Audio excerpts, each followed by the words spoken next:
मित्रांनो, 2 मार्च 2026 वार सोमवारच्या दिवशी होळिका दहन आहे, म्हणजेच होळी आहे. होळीच्या 8 दिवसाआधी होलाष्टक असते. हो मित्रांनो, हे होलाष्टकाचे दिवस अशुभ मानले जातात. हे होलाष्टक यावर्षी सुरू होणार आहे 23 फेब्रुवारी पासून, म्हणजे 23 फेब्रुवारी पासून 3 मार्च पर्यंत होलाष्टक असणार आहे. तर या 8 दिवसांमध्ये काही गोष्टी आपण करायला नाही पाहिजे असं सांगितलं जातं. होलाष्टकाचे दिवस हे अशुभ असतात.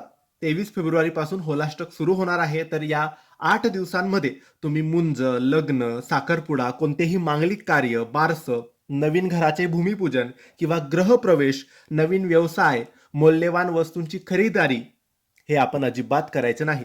कुठे जर आपण फिरायला जात असू, देवदर्शनाला जात असू, ते सुद्धा आपण करायचं नाही. जर खूपच अर्जंट कुठे बाहेरगावी जायचे असेल तर आपण जाऊ शकतो. पण आपण जर शुभ कार्य किंवा शुभ गोष्टींसाठी काही करणार असो तर ते आपण होळीपर्यंत थांबायला पाहिजे आणि सगळं काही होळी नंतरच करायला पाहिजे. तर मित्रांनो, तुम्हाला माहिती आवडली असेल तर लाईक करा, शेअर करा. धन्यवाद.